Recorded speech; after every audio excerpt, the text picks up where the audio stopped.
मैंने सुना कि वन ऑफ दीज पार्टी में जब आप बजा रही थी तो एक ए लिस्टर एक्चुअली टेबल यानी बार के ऊपर खड़े हो गए और बाद में बार के ऊपर लेट के डांस कर रहे थे। वो नागिन डांस जब बीट बची थी तो वो बीट को उन्होंने पकड़ा था। तो आप डीजिंग सीखी, जी बट बहुत टैबूज थे सोसाइटी में। बिल्कुल। वो क्या टैबूज आपने फेस किए? दो टेबल्स के बीच में कोई किसी को धक्का सा लग गया था तो वो उन्होंने माफी मांगी। वो बात इतनी बढ़ गई, इतनी उनकी लड़ाई हो गई, हाथापाई हो गई। उस टाइम पे वहां पे बाउंसर भी कम थे कि उन्होंने बंदूक तक निकाल दी। और मुझे और मेरे ब्रदर को, मुझे आज भी याद है किस तरीके से ओनर्स ने हमें वॉशरूम में बंद कर दिया था। बट इतने कम फीमेल डीजेस आज भी है। When you see the number of male DJs as compared to female DJs, female DJs बहुत कम है as compared to males. ऐसा क्यों होता है? मैंने सुना कि बॉलीवुड पार्टीज में अगर एक ए लिस्टर स्टार को आपने देखा है जी, उनका गाना बजाना जरूरी है। जी बिल्कुल होता है।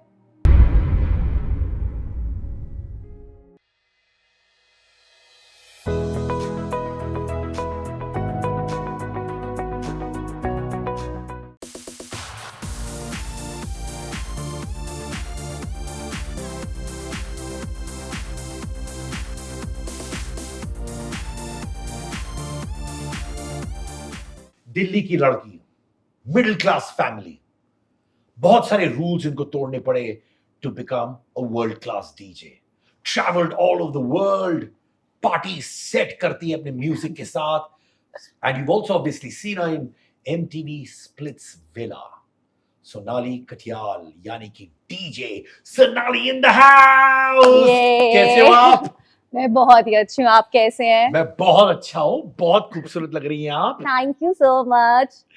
सोनाली दिल्ली की लड़की जी, डीजे बनी, travelling all across the world, और बीच में एमटीवी स्प्लिट्सविला ये सब हो गया था। हाँ जी।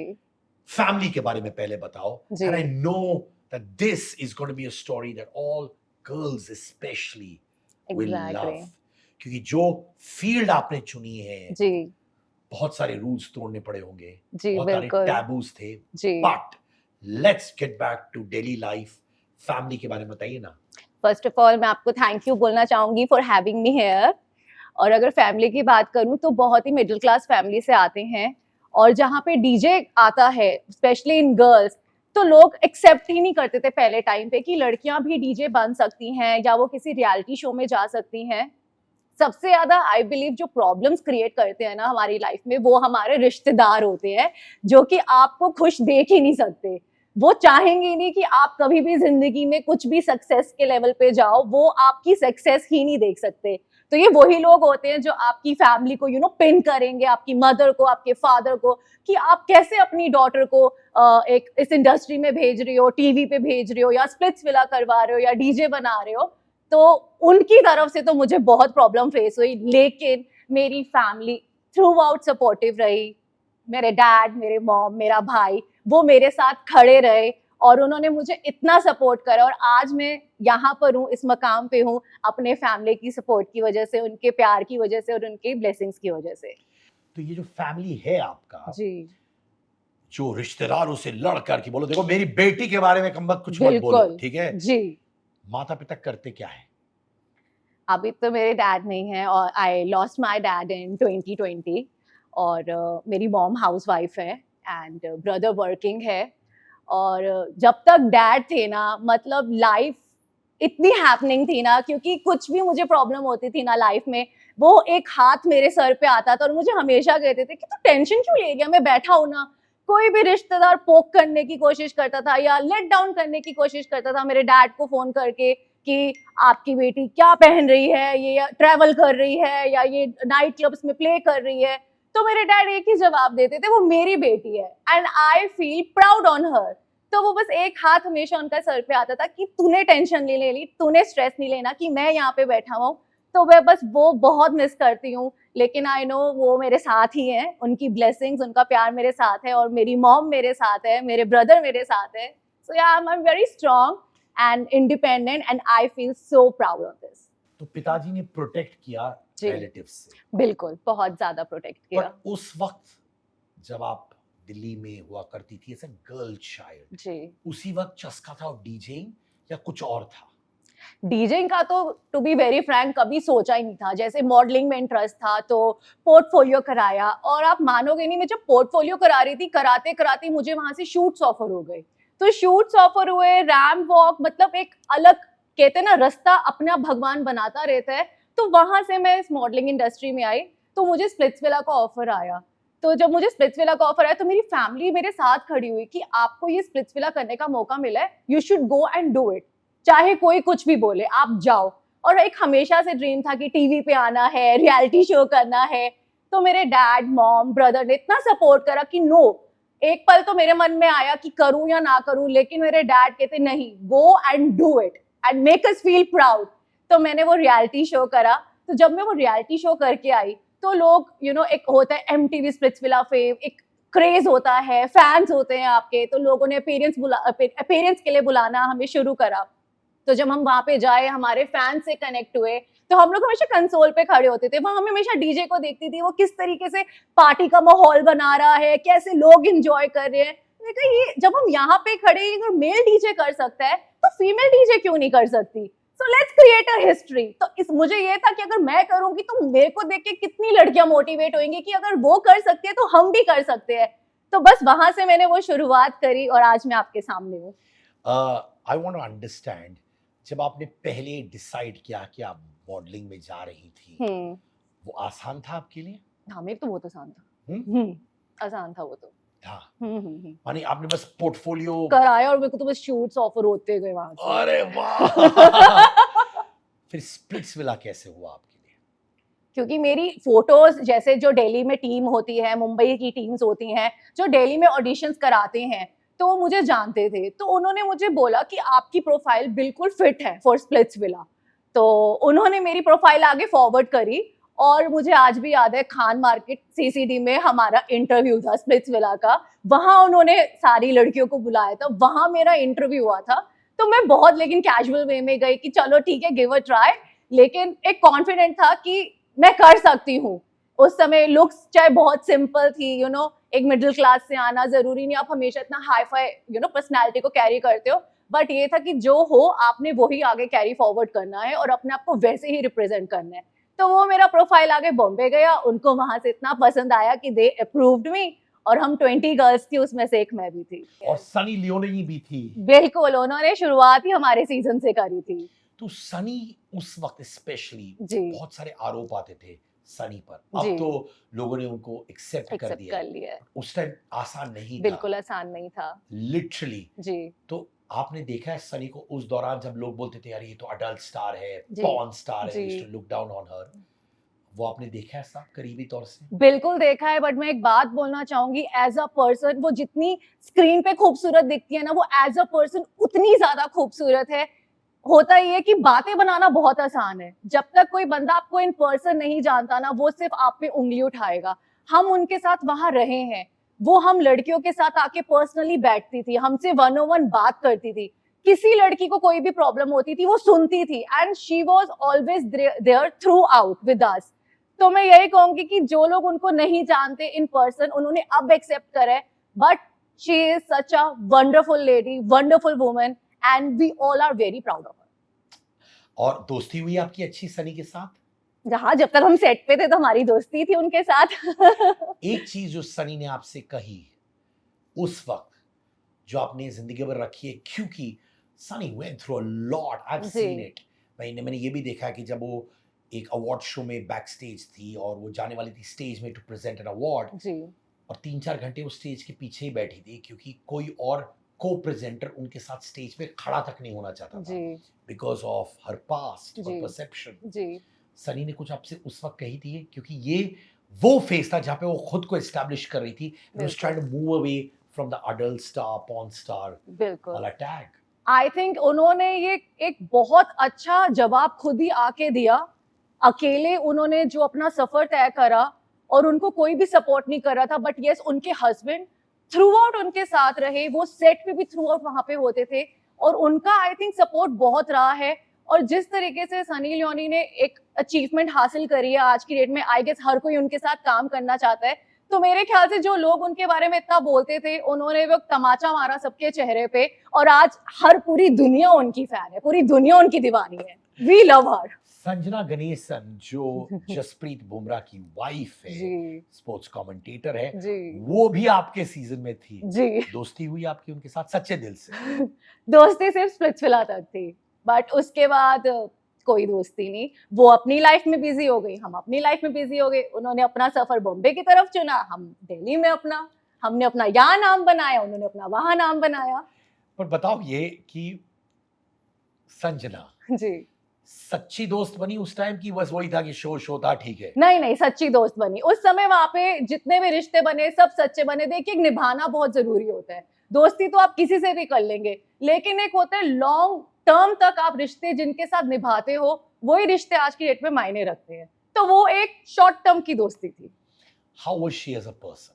शी इज अमेजिंग, बहुत अच्छी है, बहुत सपोर्टिव है। सेट्स पे हम लोग सब साथ में रहते थे, बहुत केयरिंग नेचर था उनका। ऑलवेज वही साथ में खड़े होना कंटेस्टेंट के, बात करने में भी बहुत अच्छी है। I mean she is lovely. पर अब टच में नहीं है? अब टच में नहीं है, बिल्कुल भी नहीं। बट मुझे ये लगता है कि अगर आज भी मेरा कोई कॉल या मैसेज उनके पास जाएगा तो वो डेफिनेटली मुझे रिप्लाई करेंगी। तो फिर कॉल या मैसेज क्यों नहीं करती हैं आप? अब मैं करूंगी। आफ्टर दिस मैं जरूर करूंगी। जसप्रीत बुमराह से नहीं मिलना चाहती है आप? नहीं, मैं संजना से मिलना चाहती हूँ। क्या बात है, ये होती है सच्ची दोस्ती। जी आई लव इट। यस हाँ कि क्यों यार, सेलिब्रिटी हस्बैंड है, क्या हुआ, मेरी दोस्त मेरी दोस्त तो हम भी तो सेलिब्रिटी हैं। Of course. बिल्कुल। और हर इंसान को, आई एम टॉकिंग जेन्युइनली, अपने जी। दिमाग में अपने आप को सेलिब्रिटी समझना चाहिए, बिल्कुल। Just love yourself.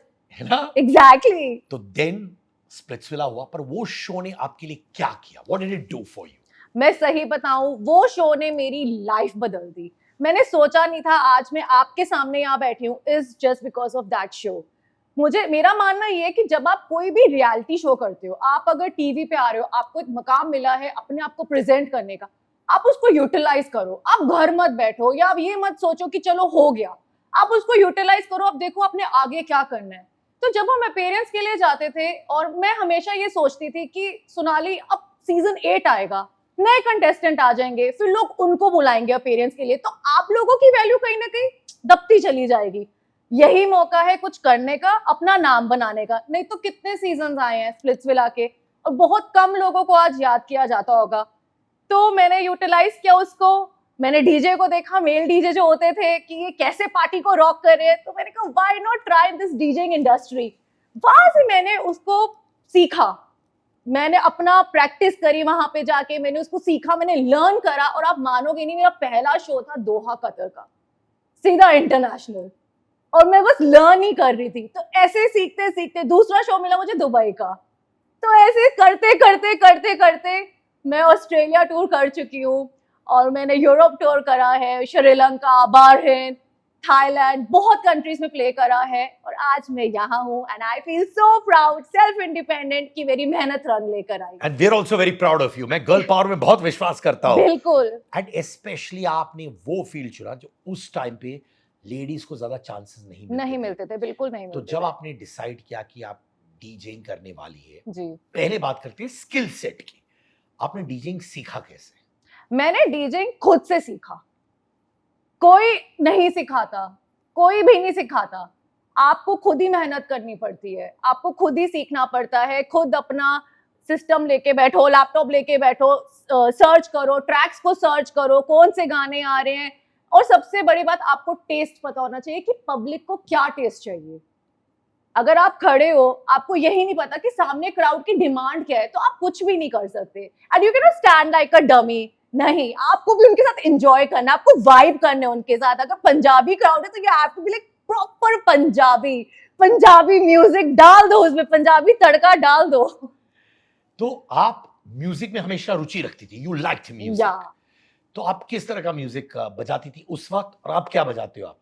देखो, म्यूजिक तो चेंज होता रहता है, लेकिन तब भी, आज भी और आगे भी बॉलीवुड और सबसे ज्यादा पंजाबी। क्योंकि जो हमारे पंजाबी है, कोई भी शादी हो, कोई भी मेहंदी हो, कोई भी सगन हो, कॉकटेल हो, कोई भी क्लब हो, पंजाबी म्यूजिक के बिना वो पार्टी अधूरी है। So Punjabi music is Punjabi vibe, you know, जो हम पंजाबी क्रिएट करते हैं. तो शुरुआत में भी आप पंजाबी म्यूजिक की तरफ टिल्टेड थी जी बिल्कुल. और अभी भी, और आप स्पेशलिस्ट हो पंजाबी बिल्कुल म्यूजिक का। पंजाबी बॉलीवुड. इस वक्त 2025 में जी कौन से आर्टिस्ट बहुत वर्क करते हैं ऑडियंस के साथ, कौन से गाने बहुत वर्क करते हैं? सारे आर्टिस्ट वर्क करते हैं. ये बताओ ना, वो एक दो गाना जो आप बजाती है, बोलते हैं ये बजाओगी तो dance floor is on fire, वो कौन सा है? यो यो हनी सिंह. हनी सिंह के गाने ऑलवेज ऑन फायर. हाँ, ऑलवेज. बादशाह। बादशाह के भी आप ना ये ट्रिकी क्वेश्चंस मत करो. ऑब्वियसली बादशाह बादशाह है, हनी सिंह के. All singers are amazing. Huge respect for them. ठीक है, चलो, I'm not going to get you to any Yeah. बादशाह नहीं, बट ठीक है. तो आप डीजिंग सीखी, जी बट बहुत टैबूज थे सोसाइटी में. बिल्कुल. वो क्या टैबूज आपने फेस किए? वो टैबूज यही थे, जैसे मैंने आपको बताया, रिश्तेदार. उनको ही मेन दिक्कत है. ये जो सोसाइटी है ना, जो ये लोग क्या कहेंगे, ये जो एक हर लड़की को गो थ्रू करना पड़ता है, लोग क्या कहेंगे, सोसाइटी क्या कहेंगे, ये कपड़े मत डालो, ये मत करो, वो मत करो. ये सिर्फ वो रिश्तेदार है. क्योंकि आई थिंक आपकी फैमिली हमेशा आपको सपोर्ट करती है, फैमिली हमेशा स्टैंड रहती है, लेकिन वो जो फैमिली को जो पोक करने वाली जो सोसाइटी है जहां आप रह रहे हो, या आपके जो रिश्तेदार है, यही आके करते हैं कि आपकी बेटी डीजे है, नाइट क्लब में जाती है, कैसे कपड़े पहनती है, वहां पे क्या होता है, क्या नहीं होता है. तो ये वही लोग हैं जो अपने काम में काम नहीं रखेंगे, पर दूसरों के काम में टांग अड़ाएंगे. तो ये वही लोग हैं. लेट नाइट्स, जी और आप आई थी फ्रॉम अ फैमिली जो obviously was away from the entertainment business. बिल्कुल. तो जब आप रात को जाती थी प्ले करने के लिए डिफरेंट सिटीज, डिफरेंट कंट्रीज, माता पिता थोड़े डर जाते थे कि यार रात को आएगी, कितने बजे आएगी, क्या होगा, ऐसा होता था? नहीं, माता पिता बिल्कुल नहीं डरते थे. पिताजी का हमेशा एक वो जो ट्रस्ट फैक्टर था, वो हमेशा से रहा है. हमेशा उनको अपनी बेटी पे पूरा भरोसा रहा है. और मैं बताऊं, हमारी इंडस्ट्री इतनी अच्छी है ना, मतलब मुझे कभी कोई भी प्रॉब्लम फेस नहीं हुई, क्योंकि हमेशा साथ में खड़े रहते हैं इंडस्ट्री के लोग. और आप लेट नाइट प्ले करके आ रहे हो, पूरी फैसिलिटीज मिलती है आपको, सिक्योरिटी मिलती है वहां पे, पूरी फैसिलिटीज होती हैं, तो आप बिल्कुल सेफ रहते हो. तो इसलिए आई थिंक फैमिली भी आपकी बिल्कुल सुरक्षित होती है कि हाँ हमारी बेटी अच्छा कर रही है, और वो प्राउड फील करते हैं. कभी हुआ है, एंड जेन्युइनली बोलिए, कि कोई रात चीजें अच्छी नहीं हुई, if you know what I mean, जी. You had a bad night? या हुआ है? हुई थी. ये एक क्लब नाइट में ऐसा हुआ था. तो मैं अपने मोस्टली ब्रदर को साथ लेके जाती थी दिल्ली में, अगर कोई क्लब शो कर रही हूँ या कोई वेडिंग कर रही हूँ, जैसे मम्मी पापा भी आराम से, यू नो, कि हाँ ठीक है भाई साथ में, कोई टेंशन वाली बात नहीं, तो मैं भैया को साथ ले जाती थी कि चलो आप चलो. तो एक वेस्ट दिल्ली में क्लब था लॉन्च, तो मैं वहां प्ले कर रही थी. तो ये बात है 2017 की. तो मैं वहां पे प्ले कर रही थी, मैं कंसोल पे थी, तो 2 टेबल्स के बीच में कोई किसी को धक्का सा लग गया था. तो वो उन्होंने माफी मांगी. वो बात इतनी बढ़ गई, इतनी बढ़ गई, इतनी उनकी लड़ाई हो गई, हाथापाई हो गई. उस टाइम पे वहां पे बाउंसर भी कम थे कि उन्होंने बंदूक तक निकाल दी. और हमें, मुझे और मेरे ब्रदर को, मुझे आज भी याद है किस तरीके से ओनर्स ने हमें वॉशरूम में बंद कर दिया था कि हम एज अ आर्टिस्ट, हमें कोई हार्म ना हो. वहां पे सिचुएशन काम करी कि इतनी भी बड़ी बात नहीं थी. फिर बाउंसर्स और दूसरे लॉन्जेस से वहां पे आए, उनको काम डाउन करा, उनका वहां पे वो मैटर सॉर्ट हुआ, फिर हमें वहां से निकाला और हम अपने घर गए. बट हाँ, वो एक नाइट बहुत स्केरी थी कि तब लोगों में आई थिंक बहुत एग्रेशन था, बहुत गुस्सा था कि एक जरा सी बात पे उनकी एक मिसअंडरस्टैंडिंग हुई और एक ये इंसिडेंट हो गया. दो किसी को लगी नहीं, कुछ शूट नहीं हुआ. लेकिन मैं पूरी रात ये सोचती रही, अगर कुछ हो जाता तो, अगर मुझे लग जाती या मेरे फैमिली मेंबर में मेरे ब्रदर को लग जाती, तो एक लाइफ टाइम पछतावा रहता कि ये क्या हो गया है. बट अब चीजें बहुत बदल गई हैं, वैसा कुछ नहीं. बट हाँ, ये एक रात ऐसी है जो मैं आज तक नहीं भूली.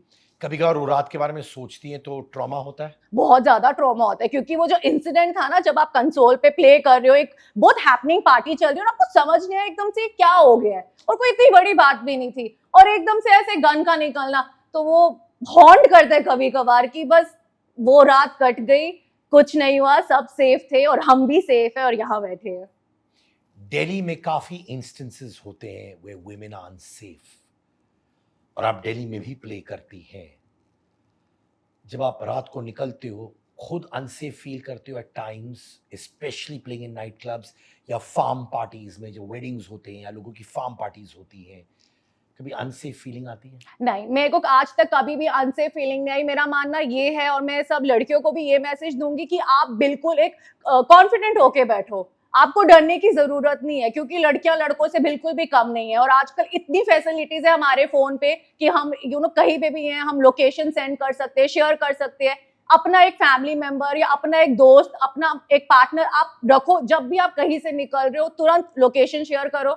आप कैब में हो तो आप उस कैब की डिटेल्स शेयर करो। आप अपने पर्स पे स्प्रे रखो, अपनी सेफ्टी की चीजें रखो। आपको डरने की बिल्कुल भी जरूरत नहीं है।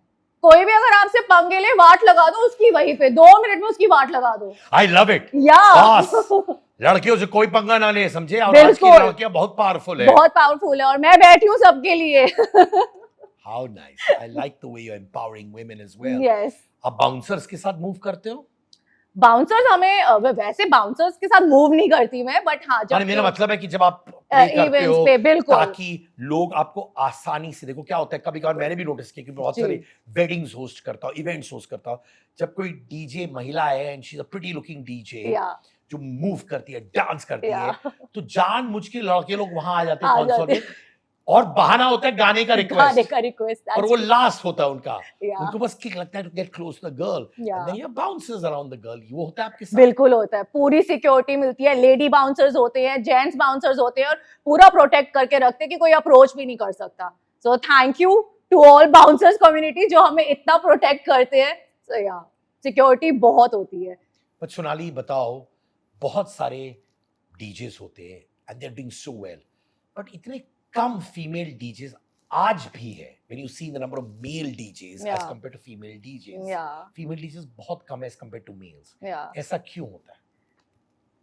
मेरा मानना अब ये है कि हाँ, पहले मैं कहती कि फीमेल डीजेस बहुत रेयर है, लेकिन अब मेरे ख्याल से फीमेल डीजेस बहुत ज्यादा हो गई हैं। क्योंकि जब वो देखती हैं, आज भी मेरे पास मैसेजेस आते हैं, आज भी बल्कि एक लड़की ने मुझे इनबॉक्स करा था इंस्टाग्राम पे कि मैं आपकी तरह बनना चाहती हूँ, मुझे आपकी तरह एक सक्सेसफुल डीजे बनना है। अच्छा लगता है कि लड़कियों का अब इंटरेस्ट जा रहा है। और अब मैं जैसे इवन रियलिटी शोज भी देखती हूँ, वहां पे भी लड़कियां जो अपनी स्टोरी बताती हैं, चाहे वो स्प्लिट्सविला हो या कोई भी रियलिटी शो हो, कि वो एक गांव से आई हैं जहाँ पे उनका कोई सपोर्ट नहीं है, बट फैमिली ने भेजा है। अब फैमिलीज में भी इतना ट्रस्ट आ गया ना कि अब वो भी मेरे ख्याल से रिश्तेदारों की या सोसाइटी की परवाह नहीं करते। उनको पता है कि हमारी बेटी में बात है, वो कर सकती है, इसलिए वो एक प्लेटफॉर्म पे भेज रहे हैं। और अब फीमेल डीजेस जो हैं, आई थिंक वो बहुत ज्यादा होती जा रही है। और हमें ये देख के बहुत खुशी होती है जब भी हम कोई नई फीमेल डीजे से मिलते हैं, तो हमें बहुत अच्छा लगता है। और हम यही ब्लेसिंग देते हैं कि तुम भी अपना नाम बनाओ और औरों को एनकरेज करो। अच्छा डीजे बनने के लिए सबसे एसेंशियल क्वालिटी क्या है? म्यूजिक। आपको म्यूजिक का टेस्ट पता होना चाहिए। अगर मैं बोलूं आपको इंग्लिश म्यूजिक पसंद है, इसका मतलब ये नहीं कि अगर मैं पार्टी में आई हूं तो मुझे भी इंग्लिश म्यूजिक पसंद है। आपको मेरा टेस्ट पता होना चाहिए, क्योंकि आपको क्राउड को नचाना है, आपको क्राउड के हिसाब से प्ले करना है। क्राउड को क्या चाहिए? बॉलीवुड चाहिए, पंजाबी चाहिए, इंग्लिश चाहिए, टेक्नो चाहिए, बॉली टेक्नो चाहिए, वो आपने देखना है और आपने वही म्यूजिक डालना है। तो आपका एक गुड टेस्ट म्यूजिक में होना वो बहुत जरूरी है। और वेरिड म्यूजिक भी होना चाहिए ना, जी अलग अलग जॉनर्स के। बिल्कुल एंड अपडेट करती हैं आप अपने आप को? बिल्कुल अपडेट करना पड़ता है, क्योंकि इतने नए ट्रैक्स आते हैं, हर दिन ट्रैक्स आते हैं, तो हमें देखना पड़ता है किसका रिमिक्स जाएगा, वेडिंग्स पे कौन सा गाना प्ले करना है, क्लब नाइट में तो कौन से ट्रैक्स प्ले करने हैं। तो हमें डेली बैठ के ये होमवर्क करना पड़ता है, गाने अपडेट करने पड़ते हैं, फोल्डर्स बनाने पड़ते हैं, और हम भी अपना पूरा होमवर्क करके जाते हैं। तो जैसे स्कूल में होमवर्क होता है, बिल्कुल डीजेइंग में होता है। आप कितने घंटे दिन में ये रिसर्च करती है आज ये गाना ट्रेंड कर रहा है, सडनली इंस्टाग्राम में ये फट जाता है गाना, and then people come in the night club and they Yeah. Expect that song.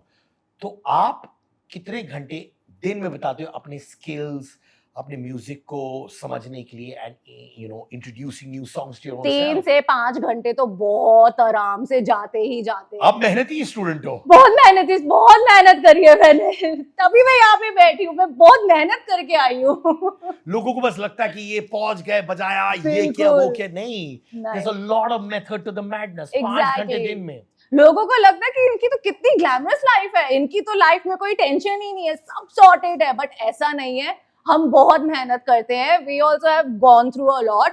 ये नहीं कि कोई गॉडफादर बैठा है हमारे ऊपर या किसी का हाथ है, नहीं, इंडिपेंडेंट है और खुद से पूरी मेहनत करके खुद से हर अचीवमेंट हासिल करी है।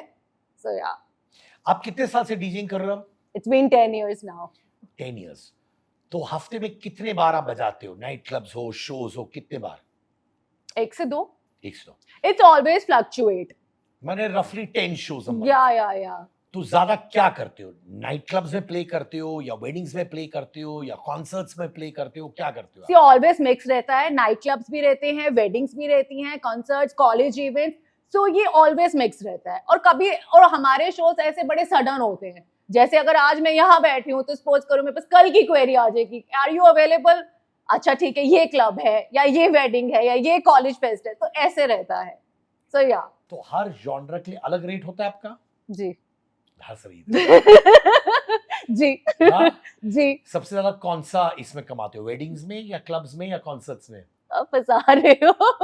अरे फिगर से पूछो, बताओ तो सही किसमें। वेडिंग्स। वेडिंग्स पे यू नो मोस्ट। उसके बाद क्या पे करते आपको? अरे बैंक अकाउंट थोड़ी पूछ रहा हूं मैं यार। हाँ, तो वेडिंग्स पे ही मोस्ट। उसके बाद कॉलेजेस। कॉलेज इवेंट्स में इतना पैसा होता है बहुत, बिकॉज स्पॉन्सरशिप होती है ना, बिल्कुल। और 10,000 15,000 लोग होते हैं। फिर थर्ड क्लब्स। Corporate events. या कॉर्पोरेट इवेंट्स भी होते हैं, corporate events are also nice. So weddings, then corporate and colleges. Corporate and colleges. या थर्ड क्लब्स। या बट बहुत सारे डीजेस के मेंटल और फिजिकल हेल्थ के बारे में मैंने सुना है। बहुत सारे डीजेस होते हैं जो मुझे बोलते हैं मुझे अल्सर हो गया, ये हो गया, क्योंकि रात को प्ले करते हैं 3-4 बजे तक, फिर आते घर, सोते दोपहर तक। आपका लाइफस्टाइल कैसे रहता है? मेरा लाइफस्टाइल बड़ा अमेजिंग है, क्योंकि मैं ना स्ट्रेस ही बड़ा नहीं लेती। हाँ? मैं स्ट्रेस ही नहीं लेती, मैं ना कुछ सोचती ही नहीं हूँ। मैं जब भी फ्री हो रही हूँ, घर आ रही हूँ, मैं अपना रेस्ट करती हूँ। बट एक चीज अच्छी है, मैं I am not like a day person जो पूरा दिन सो रहा है या पूरी शाम सो रहा है। मैं सुबह भी अगर 5 बजे भी आ रही हूँ ना अपने शो से घर पे, मैं 9 बजे तक उठ जाऊंगी। I am good to go. पर 4 घंटा sleep is enough? Enough. You sure? Yeah, और ऐसी चार्ज एकदम ऐसी, बस कि चलो अब कहाँ है, वेयर इज नेक्स्ट शो कहाँ है, चलो लेट्स ट्रैवल। तो आप जब नाइट शो के लिए जाते हो, मान के चलिए क्लब में, तो कितने बजे आप पहुंचते हो क्लब? अब जैसे हमारे क्लब के टाइमिंग्स होते हैं, जैसे 10 बजे पहुंचना है या 11 बजे पहुंचना है, तो ऐसे हमारे टाइमिंग्स रहते हैं। फिर हमारे स्लॉट होते हैं कि आपको 1 घंटा प्ले करना है, 2 घंटे प्ले करना है। अगर आपके वहां पे आपके फेलो डीजेस भी हैं तो सबके टाइमिंग्स बटे होते हैं। तो इजिली 5 बज जाता है, हाँ जी, है ना? जी।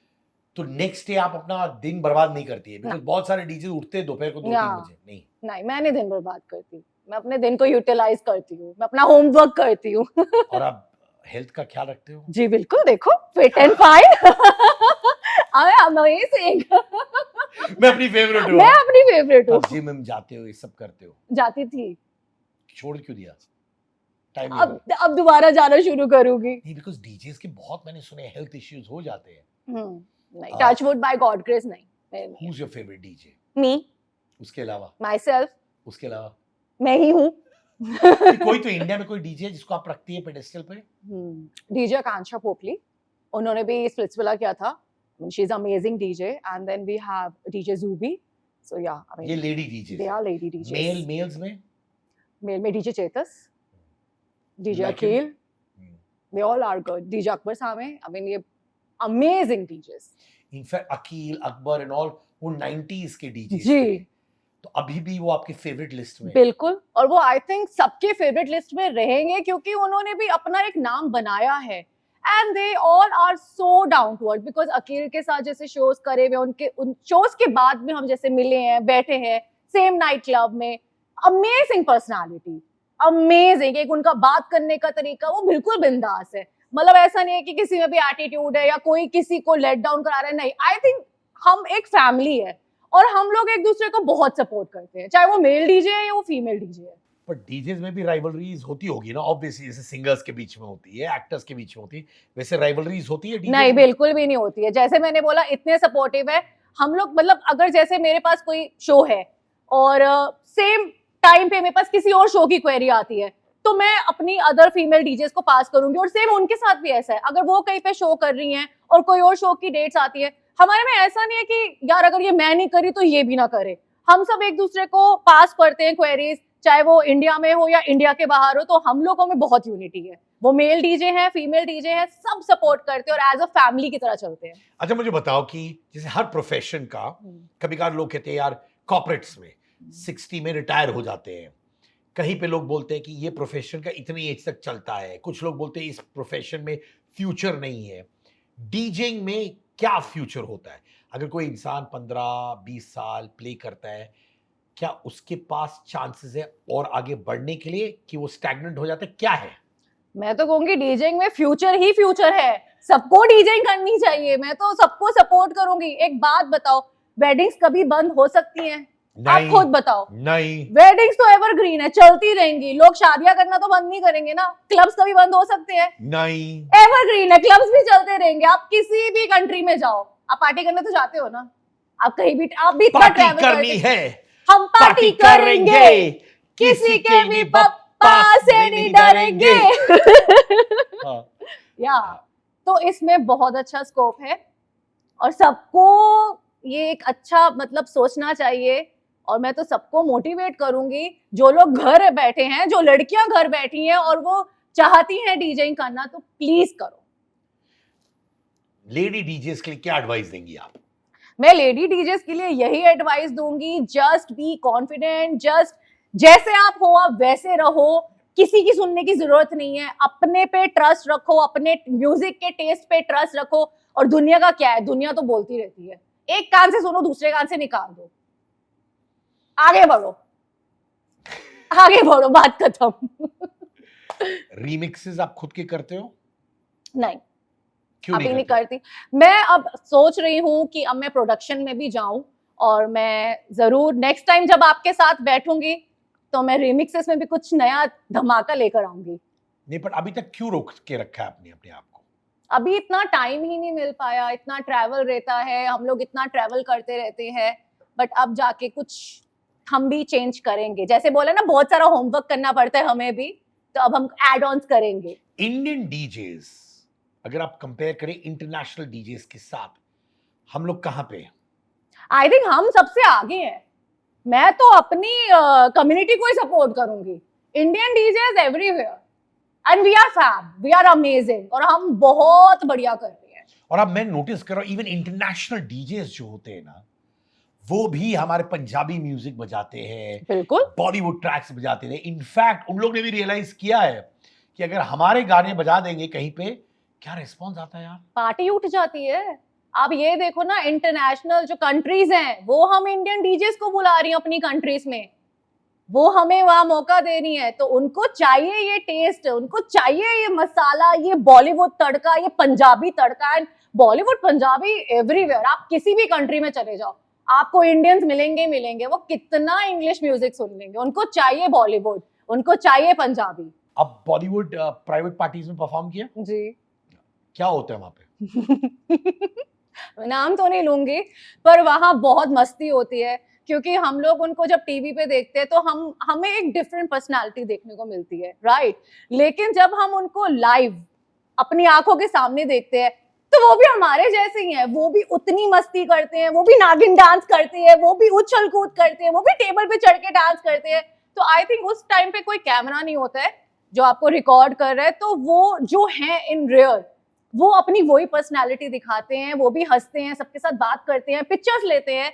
तो बहुत बहुत बहुत मजा आता है उनके साथ काम करने में, वहां उनकी पार्टीज में प्ले करने में। सो या मैंने सुना कि बॉलीवुड पार्टीज में जी अगर एक ए लिस्टर स्टार को आपने देखा है जी और आपने उनको आंख से आंख देख लिया जी और वो भी आपको देख रहे हैं, जी तो उनका गाना बजाना जरूरी है। जी बिल्कुल, ऐसा होता है? जी बिल्कुल होता है, क्योंकि वो आपके उस पार्टी में है, राइट, और वो इतने बड़े स्टार है।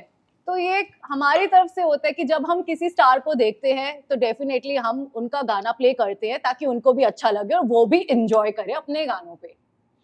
और ऐसा होता है कि उस पार्टी में एक और ए लिस्टर है, जी फिर उनका भी बजाना पड़ता है। जी बिल्कुल, अगर वो नाराज हो गई तो हम किसी को नाराज नहीं कर सकते ना यहाँ पे, तो उनका भी गाना हमें बजाना पड़ता है। तो ऐसा हुआ है किसी पार्टी में जहां पे 10 ए लिस्टर्स हैं, जी एक के बाद एक सबका बजाना पड़ा आपको? जी बिल्कुल, ऐसा होता है, बजाना पड़ता है, क्योंकि नहीं बजाओगे तो वो नाराज नहीं हो जाएंगे, तो हम किसी को नाराज नहीं कर सकते। ऐसा ये भी हुआ है कि 10 ए लिस्टर्स का आपने गाना बजा दिया, हम्म, एक का गलती से नहीं बजाया, तो उनका रिएक्शन क्या होता है? गुस्सा, हाँ, गुस्सा, और क्या, मनमानी गुस्सा दिखाते हैं कि वो- आपको बॉडी लैंग्वेज में समझ आता है? फेस पे, बॉडी लैंग्वेज में कि अच्छा इन सब कब तो बजा दिया, मेरा क्यों नहीं बजाया, मेरा कैसे रह गया, पर हम किसी को नाराज नहीं करते, हम बजा देते हैं। मैं समझा। जी, तो ये ए लिस्टर जिनका गाना नहीं बजा है, जी। बाकी 10 का बजा है, तो वो क्या करते हैं? वो डांस नहीं कर, कोने में खड़े हो जाते हैं। हाँ बिल्कुल, और और आपने फिर वो देखा हुआ है, ऑब्जर्व करते हैं वो ऑब्जर्व करते हैं आंखों से। आंखों से, और आपने ऑब्जर्व किया ये। जी बिल्कुल, क्या बात है। और एक बार जब आपने एंड में बजा ही दिया, तो फिर वो क्या करते हैं? बल्ले बल्ले वो और- फ्लोर पे आ जाते हैं। माने प्राइवेट पार्टीज में जी ए लिस्टर्स के बीच में टशन, जैसे बॉक्स ऑफिस पे होता है, बिल्कुल, and they really want the music to be played. Yes, कभी कोई ए लिस्टर आपके बगल में आके कंसोल में भी डांस करने लगा? बिल्कुल करते हैं ना, हाँ? वो बिल्कुल एंजॉय करते हैं। मैं कह रही हूँ भूल जाते हैं तब, क्योंकि तब का वहाँ कोई कैमरा नहीं है जो उनको रिकॉर्ड कर रहे हैं, वो अपनी जो ओरिजिनल पर्सनालिटी है यार, वो भी तो इंसान ही है, उनका भी तो मन करता है एंजॉय करे, डांस करे, करते हैं। और कभी कभार जब एक दो ड्रिंक मार देते हैं, तो एक अलग रूप निकल आता है उनका। वो तो सबका ही अलग रूप निकल के आता है, तब वो ओरिजिनल उनके रूप आते हैं, बट वो बहुत ही फन रूप होता है, कुछ ऐसा नहीं है, वो बस एक उनका एंजॉय एलिमेंट होता है जहाँ पे वो एक वाइब क्रिएट कर देते हैं। एक फनी इंसिडेंट बताओ ना, जब एक स्टार ने 2 ड्रिंक मार के फन साइड में कुछ मस्ती किया होगा फ्लोर में, जो आपको भी हंसी आ रही थी देखकर। जी बिल्कुल, वो टेबल्स पे खड़े होके डांस करते हैं, एंजॉय करते हैं, और हम ऐसे देख रहे होते हैं, हमें भी अच्छा लगता है कि वो एंजॉय कर रहे हैं पार्टी में, फिर हम उनकी साइड देखते हैं, अरे जब हम इनको टीवी पे देखते हैं तो ये बिल्कुल डिफरेंट है, बट यहाँ वो बहुत एंजॉय करे, तो वो जब एंजॉय करते हैं तो हम भी एंजॉय करते हैं। मैंने सुना कि वन ऑफ दिस पार्टी में जब आप बजा रही थी, तो एक ए लिस्टर एक्चुअली टेबल यानी बार के ऊपर खड़े हो गए और बाद में बार के ऊपर लेट के डांस कर रहे थे। सच है कि नहीं? नहीं, लेट के डांस नहीं कर रहे थे, वो नागिन डांस जब बीट बची थी तो वो बीट को उन्होंने पकड़ा था, पर हाँ वो बहुत खुश थे और वो अपना एंजॉय कर रहे थे। माने वो सोचे कि वो खुद नागिन है वो खुद नागिन है, वो और सबको डस रहे थे। खुद ही बीन बजा रहे हैं, खुद ही नाच रहे हैं, खुद ही डस रहे हैं। ऐसा क्या? ऐसा। और उनकी एनर्जी बहुत हाई है। बहुत हाई है, वो हाई है ना, क्योंकि तो माने ये हाई एनर्जी एक्टर है। वो हाई एनर्जी एक्टर है, वो हाई भी है और वो हाई भी है, high energy actor. High energy actor. तो यानी कि बीन भी बजा रहे हैं, जी नागिन डांस भी कर रहे हैं, जी बार पे लेटे भी है। जी समझ गया मैं दोस्त। आप डीजे के फील्ड में कैसे कैसे अपने आप को देखना चाहती है? मैं यही देखना चाहती हूँ कि वैसे लोगों ने बहुत प्यार दिया है, बहुत रिस्पेक्ट दिया है, मैं चाहती हूँ कि वो आगे भी मुझे और प्यार दे और रिस्पेक्ट दे, और मैं आज आपके साथ यहाँ पे बैठी हूँ, तो मैं चाहूंगी जो भी लड़कियाँ किसी भी विलेज से, सिटी से, या किसी भी कोने से जो हम मुझे इस प्लेटफॉर्म पे देख रही हैं, तो वो आगे बढ़कर आए। अगर उनके मन में है कि उनको भी डीजेइंग करना है और फैमिलीज नहीं मान रही, तो मैं यही कहूंगी कि अपनी फैमिली को कन्विंस करें। ये बहुत अच्छी लाइन है, हमारी इंडस्ट्री बहुत अच्छी है, कोई अनसेफ नहीं है, यहाँ बहुत प्यार मिलता है, बहुत रिस्पेक्ट मिलता है। जैसे एक बैंकर की नौकरी होती है, एक टीचर की नौकरी होती है, एक डॉक्टर की नौकरी होती है, ऐसे एक डीजे की भी अपनी जॉब है, and it's amazing, it's brilliant. तो मैं यही चाहूंगी कि मुझे और बहुत ज्यादा प्यार मिले और बहुत ज्यादा रिस्पेक्ट मिले और बहुत ज्यादा शोज मिले। Absolutely, and may you keep Yeah. getting the party moving. Yes. आप जब प्ले करते हो आपका कुछ डांस स्टेप है क्या? ये वाला है क्या? It's the time to disco. ये आपका क्या? क्या आप ये स्टेप करते हो क्या? Yes. क्या बात है, क्या बात। कभी ऐसा हुआ है कि आप खुद दुखी हो पर आपको जाना पड़ रहा है और कॉन्सो पे बजाना पड़ रहा है क्योंकि आपका ड्यूटी है लोगों को एंटरटेन करना, उस वक्त आप अपने माइंडसेट को कैसे चेंज करते हो? जी बिल्कुल, बहुत बार ऐसा हुआ है, क्योंकि हम भी इंसान हैं और ऐसा नहीं है कि हम हर वक्त एक पार्टी मोड में रहते हैं, हमारी लाइफ में भी बहुत अप एंड डाउन आते हैं, बट बीइंग सेलिब्रिटी ये है कि हम अपने वो फेस पे नहीं दिखा सकते, क्योंकि अगर हम ही एक सैड फेस के साथ जाएंगे किसी भी पार्टी में प्ले करने के लिए, कोई हमें बुला रहा है, तो वो देख के उनको भी नहीं अच्छा लगेगा। तो जब हम कंसोल पे है तो आई विल मेक श्योर मेरी सारी प्रॉब्लम साइड, जब मैं उनके चेहरे पे खुशी देखती हूँ, जब वो डांस कर रहे होते हैं, तो ऑटोमेटिकली उससे बड़ी अचीवमेंट या खुशी है ही नहीं, तो मैं सब भूल जाती हूँ और मेरा जॉब यही है कि जब तक यहाँ पर हूँ इनको डांस करवाना है, ये एंजॉय करे और ये खुश होके जाए, मुझे याद रखे और एक ही नाम बोले, DJ Sonali Katyal, you rock the party. Thank you so much, DJ Sonali Katyal, who rocks the party. Keep rocking the party. Thank you so much. आप बहुत सारी young girls को inspire कर रहे हो to जी। believe कि it's not important to only be a doctor, ji. only be an engineer, ji. only do this, only do that. Ji. Fields like DJing also are respectable बिल्कुल। and fabulous for people Yes. to be a part of. Thank you so much. Thank you It's so the time to much. disco with DJ Sonali Katyal. Bye-bye. Bye.